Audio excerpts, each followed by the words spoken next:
Hola chicos, ¿cómo están? Espero que se estén cuidando como corresponde y quedándose en casa.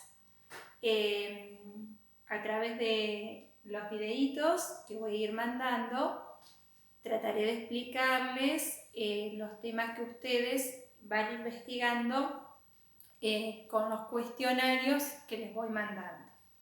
Hoy vamos a hablar del sistema glandular. El sistema glandular, al igual que el sistema nervioso, son los sistemas de relación y coordinación de todo el cuerpo humano. A ellos le compete controlar y dirigir el funcionamiento de los demás sistemas del cuerpo. Por eso son los sistemas más complejos y por ahí un poquito más difíciles de comprender o entender, sobre todo cuando tenemos que hacerlo solos, sin la ayuda o sin la explicación del profe para preguntarle, ¿no es cierto?, todo el tiempo sobre aquello que no entendemos. De ahí la idea de a través de estos pequeños videitos ir explicándole por lo menos lo fundamental que ustedes necesitan saber para comprender estos temas. Los dos sistemas, tanto el nervioso como el glandular, tienen la función de regular las funciones generales del cuerpo. No lo hacen de la misma forma. El sistema nervioso recibe estímulos del medio externo a través de los sentidos, olores, sabores, táctiles, ¿no es cierto?, temperaturas diferentes, recibe esa información y la transmite a través de las neuronas por lo que se denomina o por medio del impulso nervioso, que es como una especie de corriente eléctrica que se genera en las neuronas y así se transmite la información hasta los centros de control, que sería la médula espinal y el encéfalo. Allí se procesa la información y viene la respuesta a los órganos efectores, que son, por ejemplo, los músculos o las glándulas mismas, que son las que vamos a estudiar. Esto es muy veloz, porque el impulso nervioso se transmite a una velocidad de 120 metros por segundo aproximadamente, y eso nos permite tener reacciones muy rápidas. Por ejemplo, si tocamos una superficie caliente, inmediatamente retirar la mano. El sistema glandular, fundamentalmente el sistema endocrino, también tiene la función de regular y mandar órdenes, pero no lo hace por medio de impulsos nerviosos, porque eso es algo exclusivo de las neuronas, que son las células del sistema nervioso, sino que el sistema glandular lo va a hacer por otro mecanismo, que es a través de la producción de unas sustancias químicas llamadas hormonas, a las cuales las va a volcar en la sangre en la mayoría de los casos, y la sangre se va a encargar de transportar esas hormonas a los lugares donde las hormonas tienen que ejercer su acción. Esa acción de la hormona es llevar una orden, llevar un mensaje a un órgano, a un tejido específico, para que ese órgano cumpla una acción determinada. Por eso decimos que tanto el sistema glandular como el sistema nervioso son sistemas de coordinación y de relación, porque ponen en contacto a los demás sistemas del cuerpo humano. Vamos a detenernos hoy exclusivamente en el sistema glandular. El sistema nervioso lo estudiaremos más adelante, pero es para hacer la comparación, ¿no es cierto?, entre los dos sistemas.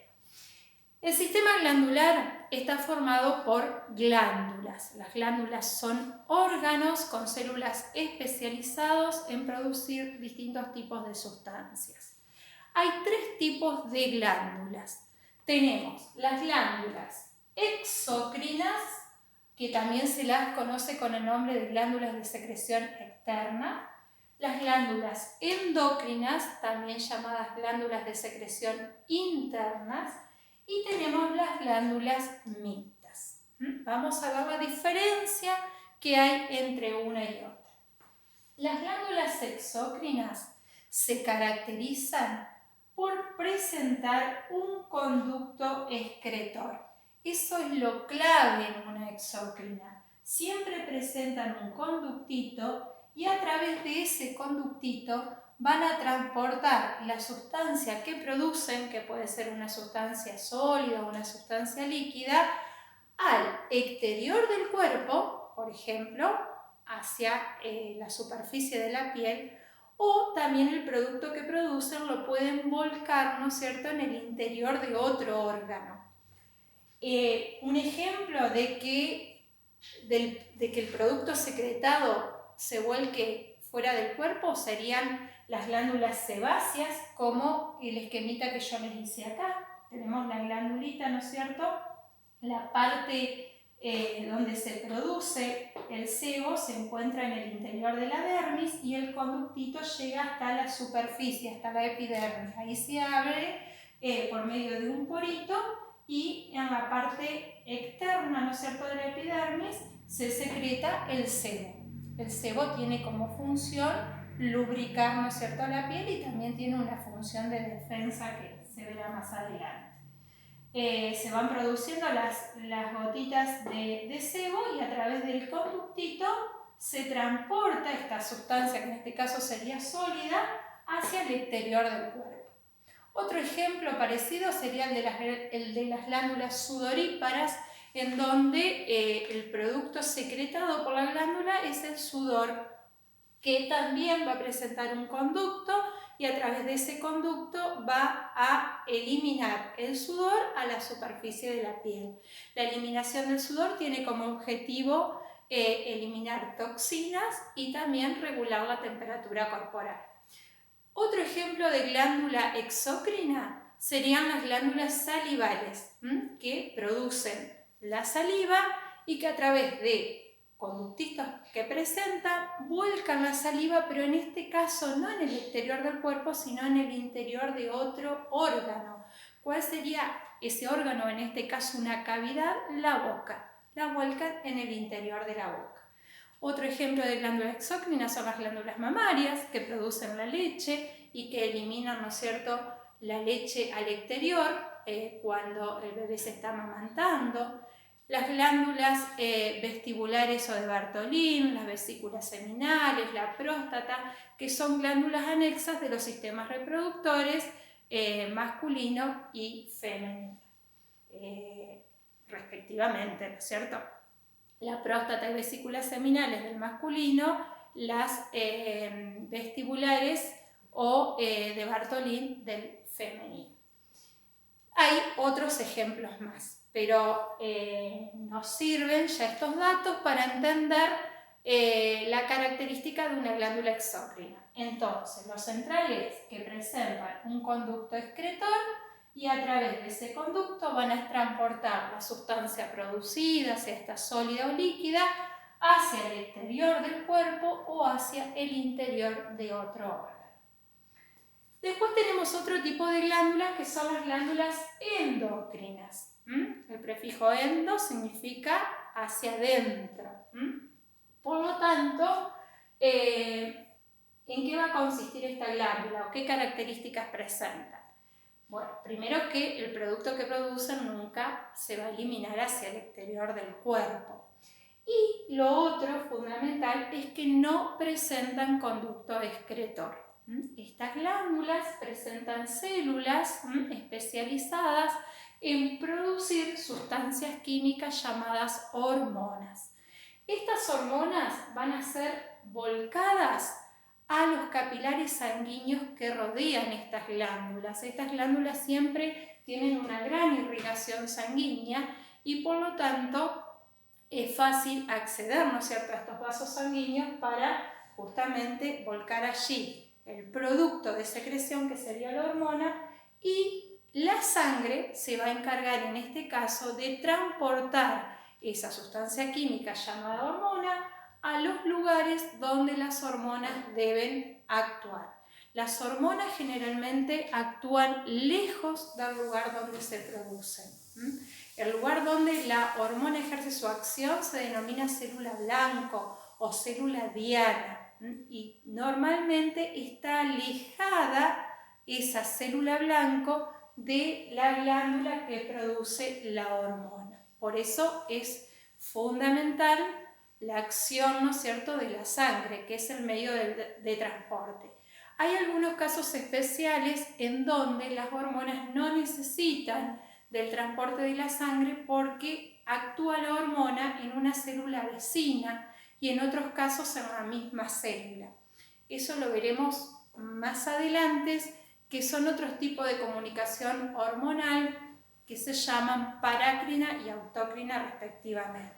Pero lo más común en la mayoría de los casos es que la hormona se vuelque en la sangre y la sangre se encargue de transportar ese mensajero químico al lugar, ¿no es cierto?, específico donde debe ejercer su acción, que normalmente está alejado del lugar donde se produjo la hormona.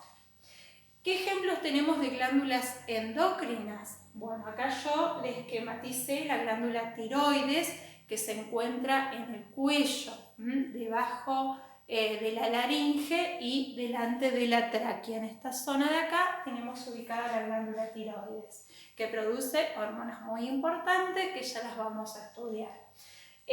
También sobre la glándula tiroides, acá no están esquematizadas porque estarían en la parte posterior de la glándula tiroides, vamos a encontrar otras glándulas endocrinas que son las paratiroides, que normalmente son 4 glandulitas ubicadas en los 2 lóbulos, ¿no es cierto?, de la tiroides, muy chiquititas, del tamaño de una lenteja. Ese es otro ejemplo de glándulas endocrinas. También tenemos la glándula central de las endocrinas, que es la hipófisis, y digo central porque esta glándula va a producir hormonas que van a actuar sobre muchas de las otras glándulas del cuerpo y a través de las hormonas que manda la hipófisis le va dando órdenes a las otras glándulas para que estas otras glándulas ejerzan su acción. Otra glándula endocrina es el hipotálamo, que si bien es un órgano que pertenece al sistema nervioso, también se encarga de producir hormonas. Como estas hormonas son producidas por neuronas, porque al ser un órgano del sistema nervioso está formado por neuronas, a esas hormonas se las llama neurohormonas, pero también sería una glándula endocrina o actuaría como una glándula endocrina. Otro ejemplo de glándulas endocrinas son las glándulas suprarrenales, que se ubican, como su nombre ya nos indica, sobre los riñones, y la otra glándula endocrina es la glándula pineal. Cada una de ellas la vamos a ir estudiando en forma particular y detallada. Y por último tenemos el tercer tipo de glándulas que tenemos en nuestro cuerpo, que son las glándulas mixtas. Y como su nombre lo indica, estas glándulas van a cumplir las 2 funciones al mismo tiempo. Es decir, van a actuar como una glándula exócrina y endocrina al mismo momento, en el mismo tiempo, y lo va a hacer la misma glándula. El ejemplo más claro que tenemos, hay muchos ejemplos, pero el más claro, el más fácil para entender, es el caso del páncreas. El páncreas es una glándula anexa, la llamamos una glándula anexa del sistema digestivo, que está ubicada por debajo del estómago y se va a poner en contacto con el duodeno. Acá tenemos dibujado el duodeno, que es la primera porción del intestino delgado, órgano que sigue después, ¿no es cierto?, del estómago en el sistema digestivo. Bueno, ahí en esa sección tenemos ubicado el páncreas. El páncreas tiene una forma, ¿no es cierto?, media alargada, y si nosotros lo miramos por dentro, vamos a ver que lo recorre un conducto con muchas ramificaciones en su parte central, que recibe el nombre de conducto pancreático. También se lo conoce con el nombre de conducto de Wilson, en honor a su descubridor. Este conducto va a recibir todas las gotitas de jugo pancreático que van produciendo estos ramilletes de células que se llaman racimos pancreáticos. Se va produciendo el jugo y se lo va volcando dentro del conducto. Ese conducto, las gotitas de jugo pancreático, las va almacenando y cuando llega alimento al duodeno, cuando llega el quimo, que con ese nombre llega el alimento, ¿no es cierto?, al duodeno, el páncreas va a volcar, ¿no es cierto?, parte de ese jugo en el duodeno. Ese jugo tiene una función digestiva, tiene una gran cantidad de enzimas que actúan sobre los distintos tipos de nutrientes y los simplifican. También tiene una cantidad importante de carbonato de sodio que va a cumplir una función fundamental en la transformación del pH. Cuando llega el quimo, o sea, ese alimento semidigerido desde el estómago al duodeno, llega con mucha acidez. El duodeno no está preparado para soportar tanta acidez, por lo tanto hay que transformar ese pH, que es de 1 o 2, muy ácido. ¿Cómo se lo transforma? Agregándole sales. El bicarbonato de sodio es una de las sales que presenta el jugo pancreático y la tiene en gran cantidad. Entonces, al mezclarse con el quimo, transforma la acidez, junto con las sales que tienen otros jugos que también van a actuar sobre el quimo, que provienen de otras glándulas, pero bueno, en este caso nos interesa el jugo pancreático. Esa sería la función exócrina del páncreas, porque estamos hablando de una glándula que tiene un conducto, el conducto pancreático, que recibe las gotitas de jugo pancreático producidas, ¿no es cierto?, por estas células pancreáticas y las transporta al interior de otro órgano, que en este caso sería el duodeno. Ahí tenemos una de las funciones que cumple el páncreas, pero dijimos que es una glándula mixta, entonces si es una glándula mixta, también tiene que cumplir la función de las glándulas endocrinas. ¿Cuál era la función de estas glándulas? Era la de producir hormonas. ¿Qué hormonas va a producir el páncreas y dónde se van a producir?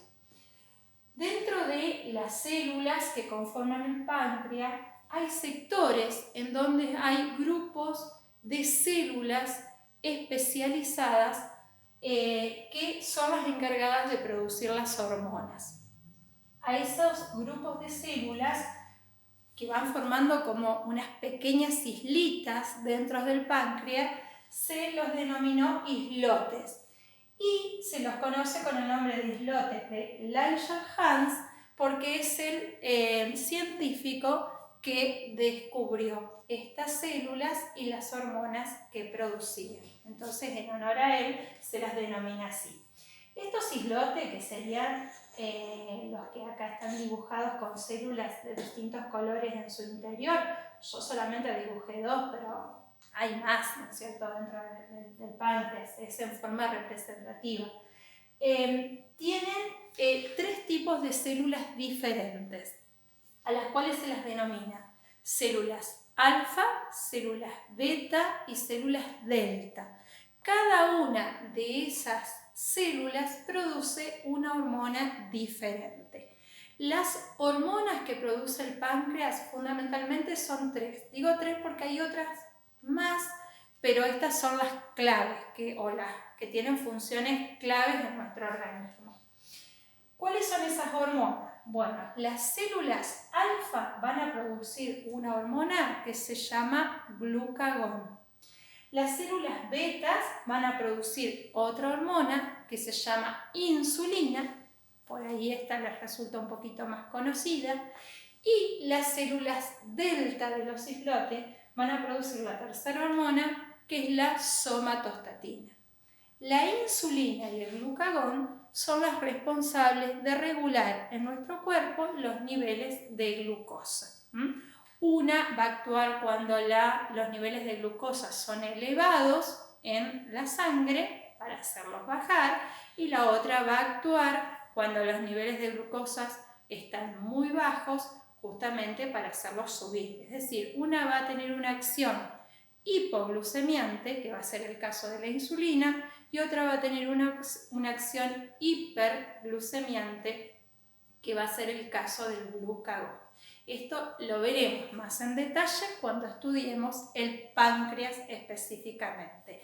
Ahora simplemente lo ponemos como ejemplo de una glándula mixta, pero podemos ver muy bien justamente las dos funciones que cumple. La tercera hormona, que se las nombra la somatostatina, esa hormona va, o la acción que tiene, es la de inhibir la secreción de insulina o de glucagón, dependiendo de qué hormona se esté produciendo en ese momento. Es decir, se estaba produciendo, por ejemplo, insulina, porque los niveles de glucosa estaban muy elevados en sangre, ya fue suficiente la cantidad de insulina porque ya actuó y hizo que la glucosa bajara en sangre y llegara a los niveles normales. Entonces la somatostatina, que sale de los islotes delta, va hacia los islotes beta y le da la orden de que se deje de producir insulina, porque ya no hace falta. Si la hormona que se está produciendo es el glucagón, porque los niveles de glucosa estaban muy bajos y había que subirlos, pero ya ahora la cantidad es suficiente porque ya actuó el glucagón, entonces la somatostatina sale de los islotes delta y va a los islotes alfa y le da la orden de que se deje de producir el glucagón porque ya se nivelaron los niveles de glucosa en sangre, ¿sí? Como dije, lo vamos a retomar a esto después cuando veamos el páncreas en detalle. Pero acá podemos ver entonces en este ejemplo cómo la misma glándula cumple al mismo tiempo una función exócrina y endocrina. Exócrina porque presenta un conducto y a través de ese conducto transporta el jugo que produce, en este caso el jugo pancreático, al interior de otro órgano. El conducto pancreático, como un dato, desemboca junto a otro conducto que viene de la vesícula, que se denomina conducto colédoco, y ambos desembocan en un lugar especial del duodeno que se denomina ampolla de Vater. En la base de estos conductos hay un esfínter, que es el esfínter de Oddi, que es el que regula, ¿no es cierto?, la salida de estos jugos hacia el interior del duodeno cuando hace falta que estos jugos sean vertidos en su interior. Oddi, Vater son los apellidos de los que descubrieron, ¿no es cierto?, estos esfínteres. Bueno, resumiendo entonces, vamos a hablar de tres tipos de glándulas. Las glándulas exócrinas, cuya característica principal es la presencia de un conducto y a través de ese conducto transportan la sustancia producida, sólidas o líquidas, al exterior del cuerpo o al interior de otro órgano. Como ejemplo de estas glándulas tenemos las glándulas sudoríparas, sebáceas, glándulas mamarias, las glándulas salivales, vestibulares o de Bartolín, próstata, vesículas seminales, etc. Las glándulas endocrinas no presentan conducto excretor y su función es producir sustancias químicas llamadas hormonas. Estas hormonas van a ser volcadas en la mayoría de los casos en la sangre y la sangre va a transportar la hormona al lugar donde la misma tiene que ejercer su acción, que normalmente esa acción se ejerce en un lugar alejado del lugar donde se produce la hormona. ¿Qué ejemplos tenemos de glándulas endocrinas? La glándula tiroides, las paratiroides, la hipófisis, el hipotálamo, las suprarrenales y la glándula pineal, que son las que vamos a estudiar más detenidamente este año. Son las que más nos interesan de todas las glándulas. Y por último tenemos el tercer tipo, que son las glándulas mixtas, que combinan las dos funciones, la función endocrina y exócrina al mismo tiempo. Como ejemplo de esta glándula pusimos el páncreas.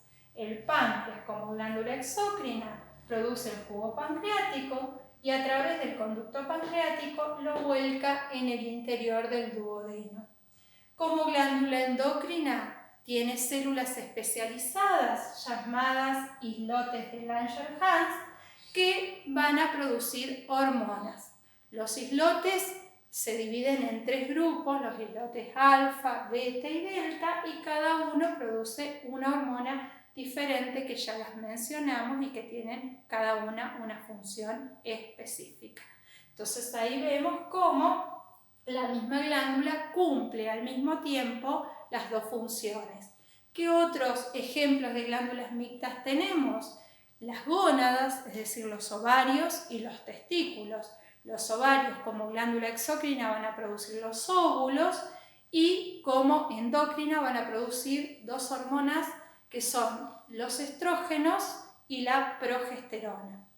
El testículo como glándula exócrina produce los espermatozoides que a través de una serie de conductos van a ser eliminados finalmente al exterior y como glándula endocrina produce la testosterona. Otro ejemplo de glándula mixta serían los riñones, que como función exócrina van a formar y eliminar al exterior la orina y como glándula endocrina van a producir distintas hormonas, por ejemplo, la eritropoyetina, la renina, el calcitrol. Otra glándula mixta también es el timo, que por un lado va a producir un tipo especial de glóbulos blancos, los linfocitos y fundamentalmente los linfocitos T, pero también va a producir una hormona que se llama timosina, que va a ir hasta la médula ósea roja de los huesos y va a estimular a que esta médula produzca mayor cantidad de linfocitos T, los mismos linfocitos que ella produce, pero también manda la orden a otro órgano productor de esta célula para que lo ayuden en la producción, entre otras glándulas mixtas más. Bueno, espero que con la explicación haya quedado un poquito más claro la clasificación de las glándulas. Analizan lo que ustedes respondieron en estos puntos en su cuestionario. Si hay algún errorcito a través de la explicación, corríjanlo o complétenlo. Y también los esquemitas les sirven como ejemplo para identificar y diferenciar cada tipo de glándula. Bueno, nos vemos en el próximo videito con una nueva explicación sobre los temas que tenemos que desarrollar este año. Y a seguir cuidándonos, quedándonos en casa y tomando todas las medidas de prevención que nos recomiendan en los medios de comunicación para evitar contraer esta compleja enfermedad que es el coronavirus. Chau chicos, hasta la próxima.